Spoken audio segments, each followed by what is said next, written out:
মানুষের পেট থেকে জন্ম নিলেও মানুষ হওয়া যায় না। গরু, ছাগল, কুকুর আর মানুষ জন্ম এক, জীবন আলাদা। হিন্দু শাস্ত্রের চোখে মানব জন্মের অর্থ। নমস্কার বন্ধুরা, আজকের ভিডিওটি একেবারে আলাদা। আজ আমরা এমন একটি প্রশ্ন নিয়ে আলোচনা করব যা ভাবলে আপনারা সবাই অবাক হবেন। গরুর পেট থেকে জন্ম নিলে গরু হয়, ছাগলের পেট থেকে জন্ম নিলে ছাগল হয়, কুকুরের পেট থেকে জন্ম নিলে কুকুর হয়। তাহলে মানুষের পেট থেকে জন্ম নিলে মানুষ হয় না কেন? আসলে হিন্দু শাস্ত্র, বেদ, পুরাণ ও মহাভারতের আলোচনায় বলা হয়েছে মানুষ হওয়া খুবই কঠিন। মানব জন্ম কিভাবে পাওয়া যায়? ব্রহ্মাণ্ড পুরাণ এবং পদ্ম পুরাণ অনুযায়ী ৮৪ লক্ষ যোনি পার হয়ে এক জীব মানুষ জন্ম লাভ করে।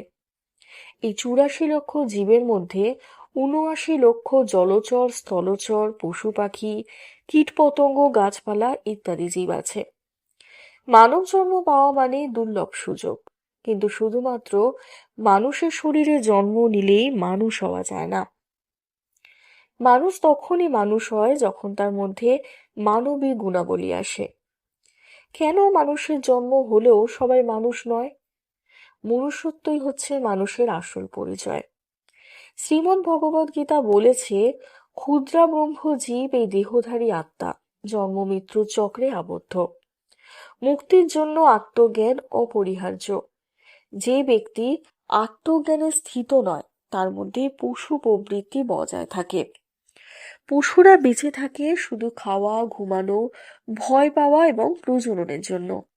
যদি কোনো মানুষও সেই একই প্রবৃত্তির মধ্যে সীমাবদ্ধ থাকে, তবে সে প্রকৃতপক্ষে মানুষ নয়, সে জীবিত পশু। মানুষ হওয়ার কিছু লক্ষণ রয়েছে।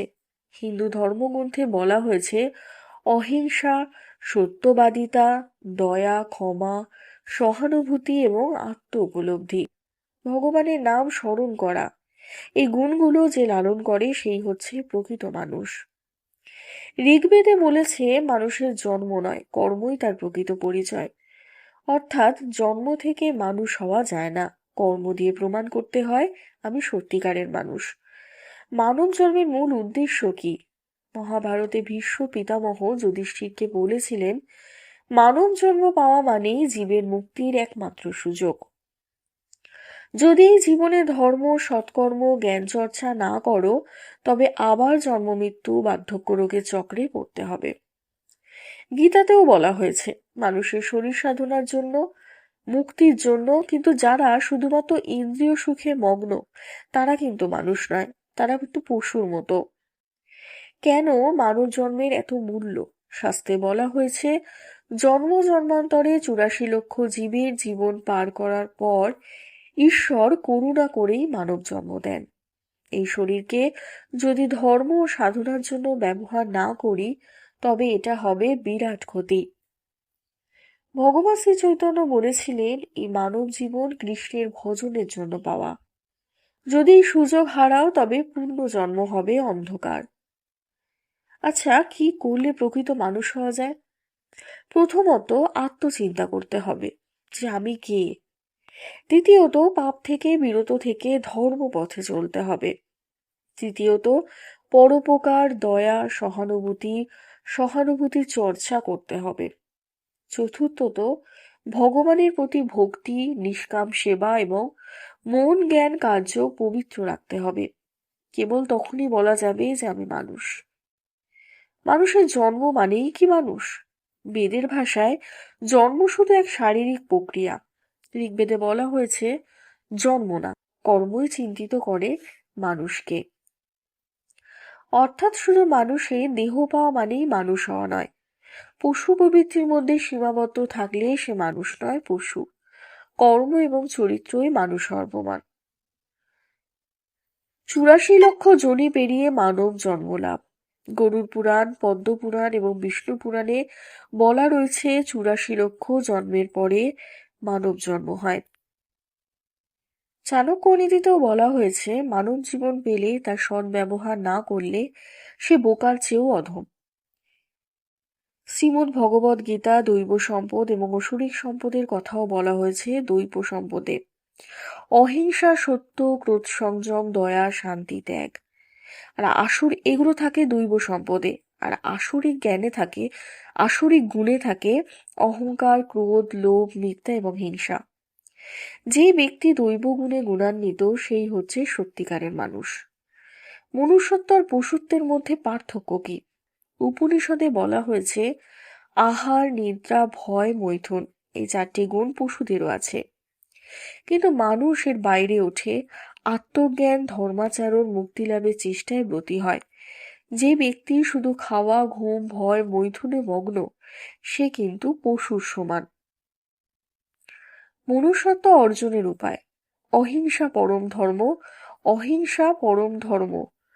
কারো প্রতি হিংসা না রাখা, সত্য ও ধর্মাচরণ। গীতায় বলা হয়েছে সত্যম ব্রুজ্জাত প্রিয়ম ব্রুজ্জাত। দয়া এবং করুণা ভগবান বুদ্ধির শিক্ষায়। দয়া ছাড়া মানুষ পূর্ণ নয়। আত্মজ্ঞান ও ঈশ্বর ভক্তি। শ্রী চৈতন্য মহাপ্রভু বলেছিলেন জীবের স্বরূপ কৃষ্ণের দাস। সৎকর্ম বা নিষ্কাম কর্ম। কর্মণ্যে বাধি কারস্তে মা ফলে সুকদাচন। মনুষ্যত্ব হারিয়ে ফেললে কি হয়? ব্রহ্মবৈবর্ত পুরাণে বলা হয়েছে যে ব্যক্তি মানুষের জন্ম নিয়ে পশুর মতো জীবন কাটায় তার পুনর্জন্ম কিন্তু পশুর মধ্যেই হয়। গরুড় পুরাণে আরো বলা হয়েছে জীবের কর্মই নির্ধারণ করে সে কোথায় জন্মাবে। ধর্মময় কর্ম করলে দেবলোকে জন্মাবে, দেবলোকে গমন হবে। আর অধর্ম করলে নরকে। পশুবৃত্তি পালন করলে পশু জন্ম। মানব জন্মের মূল উদ্দেশ্য কি? গীতায় বলা হয়েছে ইহলোকে ধর্মাচরণ করে পরলোকে মুক্তি পাওয়া। সাধুসঙ্গ, ধর্মকর্ম, দান, ভক্তি, প্রেম এইসব মানুষকে মুক্তির পথে নিয়ে যায়। গীতায় আরো বলা হয়েছে এই মানব জীবন ভগবানের ভজনের জন্য। সত্যিকারের মানুষ হতে গেলে আত্মজ্ঞান অর্জন করতে হবে। দয়া, প্রেম, করুণা, সত্য, অহিংসা, ধর্মাচরণ করতে হবে। এই মানব জীবনকে সার্থক করতে হবে ঈশ্বর ভজনা আর সৎকর্ম দিয়ে। তো বন্ধুরা, এই ভিডিওটি যদি আপনাদের মনে দাগ কাটে তাহলে লাইক করুন, কমেন্টে মতামত জানান এবং আরো অনেকের মাঝখানে এটিকে শেয়ার করে দিন। আর নতুন ভিডিও পেতে অতি অবশ্যই চ্যানেলটিকে সাবস্ক্রাইব করুন। ধন্যবাদ।